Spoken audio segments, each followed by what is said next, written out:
Hello students, my name is Meenakshi. Welcome to my channel advance learning centre.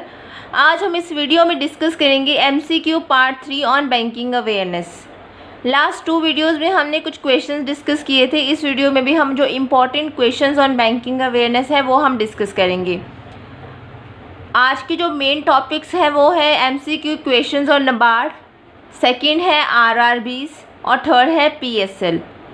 तो guys पहले तो नाबार्ड क्या है वो मैंने, आप अगर मेरी प्लेलिस्ट में जाओगे नाबार्ड, PSL और RRBs मैंने डिटेल में भी एक्सप्लेन किया हुआ है.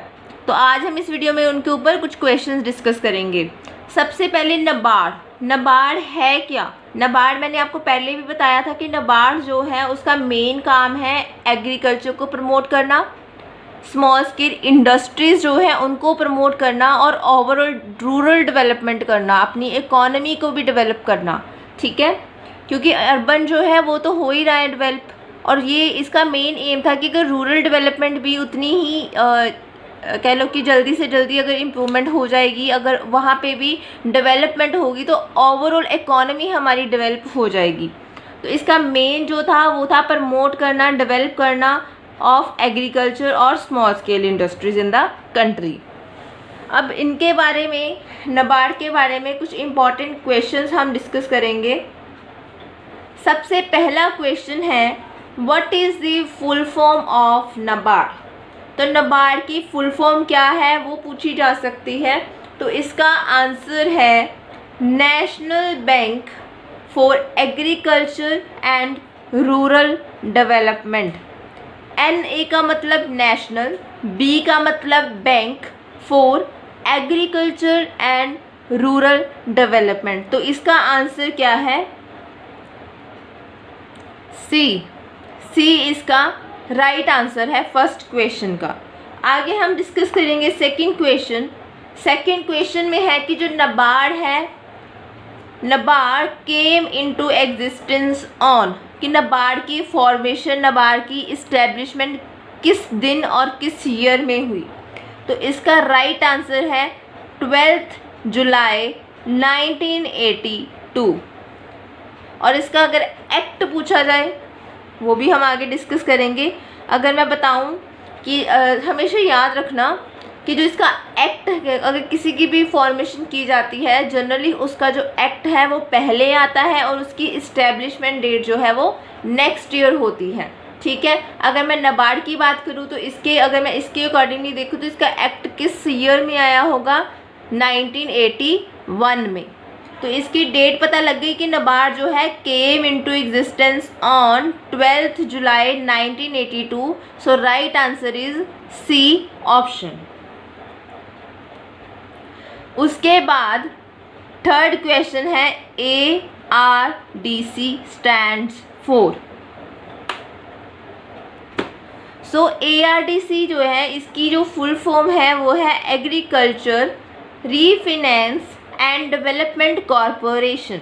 बेसिकली इनका जो मेन मोटिव है वो है कि जो जैसे एग्रीकल्चर फार्मर्स जो है वो इतना, उनके पास पैसा नहीं है, कि वो इतने फंड्स नहीं है उनके पास कि वो जो आजकल की जो टेक्नोलॉजीज़ हैं उनको यूज़ करके, एग्रीकल्चर के न्यू टेक्निक्स को यूज़ करके वो अपनी जो कह लो कि जो उनकी क्रॉप्स है उनको ज़्यादा से ज़्यादा फर्टिलाइज़ कर पाए वो. ठीक है, और ज़्यादा से ज़्यादा वो सेल कर पाए. उनके लिए क्या है, उनको जो है वो ओल्ड टेक्निक्स को यूज़ करना पड़ता है. तो ARDC क्या प्रोवाइड करता है? फाइनेंस प्रोवाइड करता है टू दी पुअर फार्मर्स, ताकि वो एज अ लोन लेके वो अपनी टेक्निक, जो टेक्नोलॉजीज़ है न्यू उनको यूज़ करके वो अपने एग्रीकल्चर, जनरली ये एग्रीकल्चर को प्रमोट करने में हेल्प करते हैं, एग्रीकल्चरिस्ट की हेल्प करते हैं, ताकि वो अपने जो फार्मर्स हैं वो भी वो सारी की सारी जो असेसिटीज़ हैं, जो भी उनको फैसिलिटीज़ हैं वो उनको प्रोवाइड कर सके. तो ARDC की जो फुल फॉर्म है वो है agriculture refinance and development corporation. So answer of third question is A option. उसके बाद थर्ड क्वेश्चन हो गया. फोर्थ क्वेश्चन में कह रहा है कि NABARD was dedicated to which among the prime minister. वो कौन सी ऐसी प्राइम मिनिस्टर, जबकि जैसे 1982 में इनकी फॉर्मेशन की गई नाबार्ड की, तो उस टाइम पे जनरली ये पूछा जाता है कि उस टाइम पे प्राइम मिनिस्टर कौन थे या कौन थी। तो उस टाइम पीरियड में अगर बात की जाए, जब नाबार्ड जो था इस्टेब्लिश किया गया, उस टाइम पे जो इसकी प्राइम मिनिस्टर थी उस टाइम पे, वो थी इंदिरा गांधी जी। तो इसका आंसर क्या है? B option. 5th question, NABARD was setup with an initial capital of. जब नाबार्ड को इस्टेब्लिश किया गया था तब कितना पैसा लगाया गया था, उसको इनिशियल कैपिटल कितनी लगाई गई थी कि उसको फॉर्म किया जा सके, तो वो अमाउंट था ₹100 करोड़। तो आंसर क्या है? B option, ₹100 crore. उसके बाद 6th question, chairman of NABARD is. अगर मैं प्रीवियस की बात करूं तो पहले थे हर्ष कुमार बनवाला जी, अब कौन है? करंट पूछे गए हैं तो कि जो चेयरमैन है वो नाबार्ड के कौन है? वो है डी ऑप्शन, गोविंदा राजुलू चिंताला। अगर प्रीवियस पूछते हैं तो वो थे हर्ष कुमार बनवाला जी, और अब कौन है? गोविंदा राजुलू चिंताला जी। ठीक है, तो 6th क्वेश्चन का आंसर है डी ऑप्शन। उसके बाद question number 7, where is the headquarter of NABARD. NABARD का जो हेडक्वार्टर है वो कहाँ पे है? तो headquarter of NABARD is in Mumbai. तो answer of 7th question is B option, Mumbai. उसके बाद question number 8, in which year rural infrastructure development was created in NABARD. जो रूरल इंफ्रास्ट्रक्चर डेवलपमेंट है उसको किस ईयर में क्रिएट किया गया अंडर द नाबार्ड? तो उसका आंसर है 1995 एंड 1996। तो आंसर इज डी ऑप्शन।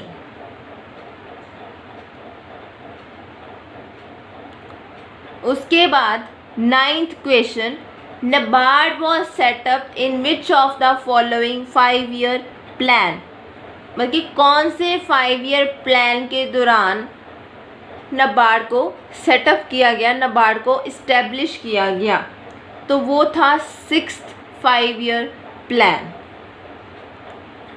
उसके बाद क्वेश्चंस आ रहे हैं प्रायोरिटी सेक्टर लेंडिंग के ऊपर। सबसे पहले प्रायोरिटी सेक्टर लेंडिंग का मतलब क्या है? इसका मतलब है कि ये जो आरबीआई है उसने कुछ सेक्टर्स को, कुछ बैंक्स को क्या किया, उनको लिस्टेड कर दिया कि आप लोगों ने सबसे पहले इन सेक्टर्स को फंड्स प्रोवाइड करने हैं, आपने सबसे पहले प्रायोरिटी जो है इन सेक्टर्स को देनी है, जैसे agriculture, education, small scale industries etcetera. तो priority sector lending is crucial role specified by RBI to all listed banks for providing a specified portion of bank lending to specified sectors। और वो sectors कौन से थे? Agriculture, education and small scale industries and many more. इसमें जो total sectors हैं वो 8 categories में डिफाइन है। तो आरबीआई ने क्या किया, उनको बैंक्स को बोला, जो लिस्टेड बैंक्स हैं, जो भी उनकी लिस्ट प्रिपेयर की उन्होंने, उन बैंक्स को बोला कि आपने इतना स्पेसिफाइड पोर्शन जो है वो इन सेक्टर्स को ही प्रोवाइड करना है। आपका टारगेट है इनको, अगर वो अपने टारगेट को अचीव करेंगे, इन सेक्टर्स को प्रॉपर फंड्स प्रोवाइड किए जाएंगे, तो ये क्या करेंगे, ये ओवरऑल इकोनॉमी की डेवलपमेंट होगी इससे। ठीक है, अगर हम बैलेंस करके चलेंगे इकोनॉमी में, अगर आप रिच को भी प्रोवाइड कर रहे हो, पुअर लोगों की भी हेल्प कर रहे हो, तो आप इकोनॉमी को क्या कर सकते हो, बैलेंस कर पाओगे। तो इसलिए ये आरबीआई जो था वो लेके आया ये वाला कंसेप्ट, प्रायोरिटी सेक्टर लैंडिंग। तो प्रायोरिटी सेक्टर लैंडिंग में 8 कैटेगरीज है। Agriculture, second is export credit, third is MSME जिसको हम बोलते हैं micro medium and small enterprises, fourth is education, fifth housing, sixth is renewable energy, seventh is social infrastructure and the other is weaker sections. Weaker section जैसे कोई disability है persons को, ये category handicapped है, तो 8th कैटेगरी में वो persons आ जाएंगे। उसके बाद इसका कुछ परसेंटेज डिफाइन है, ठीक है। ये डिटेल में मैंने ऑलरेडी बैंकिंग अवेयरनेस की, अगर मेरी प्ले लिस्ट में जाऊंगी मैंने डिटेल में इसको एक्सप्लेन किया है। आज हम इसके बारे में कुछ एमसी क्वेश्चंस हम जो डिस्कस करेंगे। आई होप आपको मीनिंग इसका क्लियर है। तो आगे हम मूव करते हैं क्वेश्चंस के ऊपर। 10th क्वेश्चन है, प्रायोरिटी सेक्टर लैंडिंग इंक्लूड्स, मैंने अभी बताया 8 सेक्टर्स इंक्लूड है जिसमें एग्रीकल्चर भी इन्वॉल्व है, उसके बाद हाउसिंग भी आता है, उसके बाद small scale industries also includes in priority sector lending. तो इसका आंसर है D option, all of the above. उसके बाद 11th क्वेश्चन है, which committee recommended setting up RRBs, कि ऐसी कौन सी कमेटी है जिसने रीजनल रूरल बैंक्स को इस्टेब्लिश करने में हेल्प की। वो कमेटी का नाम है Narasimham committee, B option Narasimham committee. उसके बाद 12th question, RRBs are formed by which act, ये एक ऐसा आरआरबी ही है जिसमें एक्सेप्शन है, अदरवाइज बाकी सारे में क्या है, इस्टेब्लिशमेंट बाद में की जाती है।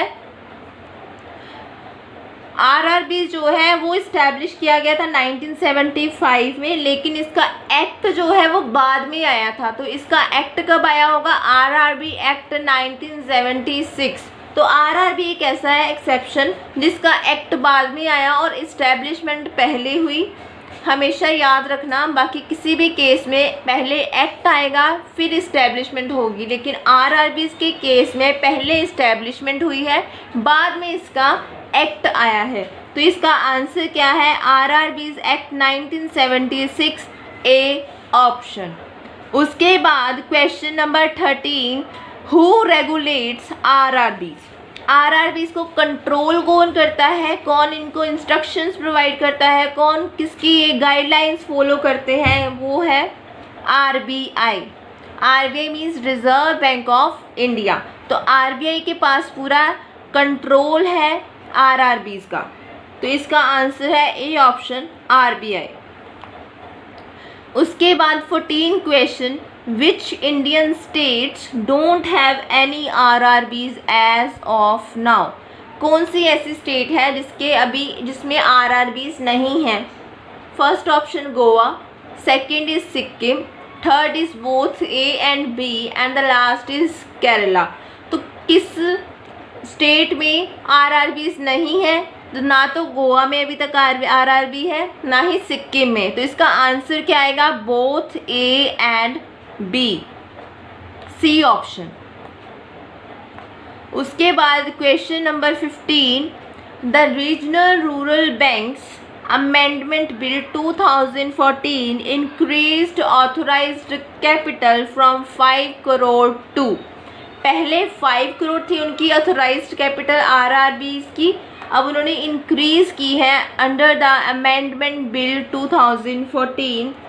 अब कितनी अमाउंट हो गई है, 5 करोड़ से 2000 crore. Authorised capital of RRBs after the amendment bill 2014 is 2000 crore, D option. उसके बाद 16 क्वेश्चन है, which don't have ownership in RRBs of these. अब देखो आरआरबीज जो है उसमें किसकी जो है ऑनरशिप नहीं है। जो आरआरबी है उसमें कह लो कि सेंट्रल बैंक का भी रोल है, स्टेट गवर्नमेंट का भी रोल है, स्पॉन्सर बैंक की भी कैपिटल लगी पड़ती है, उसमें लगी होती है, ठीक है। तो इसका मतलब है local authority is the right answer, उसकी कोई ऑनरशिप नहीं है आरआरबीज में। तो इसका आंसर क्या है, D option, local authority. Ownership जो है वो 3 पार्ट्स में डिवाइड है आरआरबीज की भी, कुछ पैसा सेंट्रल गवर्नमेंट का है, कुछ पैसा स्टेट गवर्नमेंट का है और कुछ पैसा स्पॉन्सर बैंक्स का है। वो परसेंटेज मैंने जो मेरा नबार्ड, पीएसएल और आरआरबीज का डिटेल्ड वीडियो है अंडर द बैंकिंग अवेयरनेस, उसमें मैंने डिटेल में एक्सप्लेन किया है कितनी जो शेयर होल्डिंग है सेंट्रल बैंक की है, कितनी स्टेट गवर्नमेंट की और कितना स्पॉन्सर बैंक का है। एक बार वो वीडियो भी आप अच्छे से देख लेना। उसके बाद question number 17, Kisan credit card prepared by which organisation. जो किसान क्रेडिट कार्ड है उसको कौन सी ऑर्गेनाइजेशन जो है वो प्रिपेयर करती है? First is RBI, second is NABARD, third is SIDBI, last is RRB। तो इसको जो प्रिपेयर करती है वो है NABARD, national bank for agriculture and rural development. तो आंसर इज बी ऑप्शन। उसके बाद 18 क्वेश्चन है, where is the headquarter of SIDBI? SIDBI means small industries development bank of India. तो इसका जो हेडक्वार्टर है वो है in Lucknow, C option Lucknow. उसके बाद 19 question, Kisan credit card scheme came in which year? किसान क्रेडिट कार्ड बेसिकली फार्मर्स के लिए है, तो ये स्कीम जो है वो किस ईयर में आई? वो आई A option 1998। 20th question, which of the following categories under priority sector? PSL के बारे में अगेन क्वेश्चन। फर्स्ट है एक्सपोर्ट क्रेडिट, बिल्कुल ये भी इंक्लूड है। सेकंड एग्रीकल्चर, ये भी है। सी सोशल इंफ्रास्ट्रक्चर, ये भी है इस कैटेगरी में। रिन्यूएबल एनर्जी, ये भी आती है PSL में। तो इसका आंसर आ जाएगा E option, all of these. उसके बाद क्वेश्चन नंबर 21।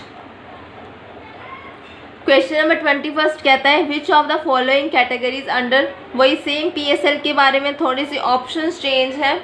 जैसे फर्स्ट है micro small and medium enterprises, वही मैंने स्मॉल एंटरप्राइजेस के बारे में बोला था।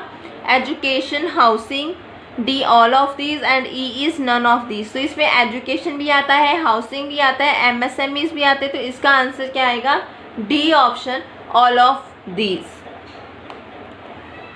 उसके बाद 22nd question, dash is the apex institution in the country which looks after the development of cottage industry, small industries, village industry and other rural industries।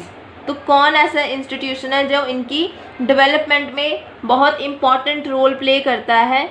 तो वो है NABARD, NABARD, जिसको हम बोलते हैं national bank for agriculture and rural development. तो answer is A option.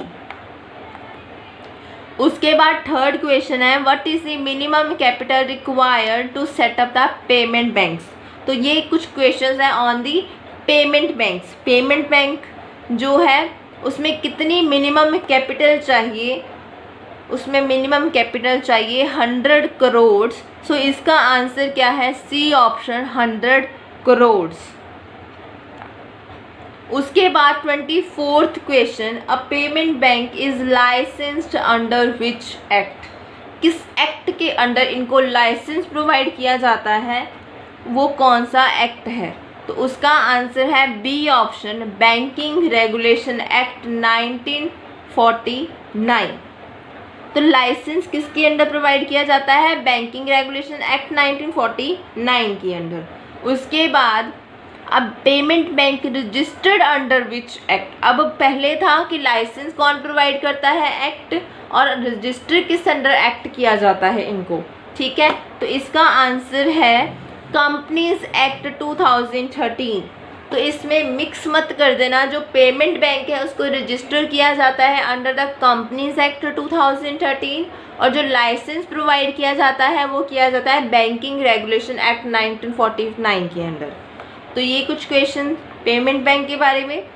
26th question, payment banks are licensed under which section of the banking regulation act 1949?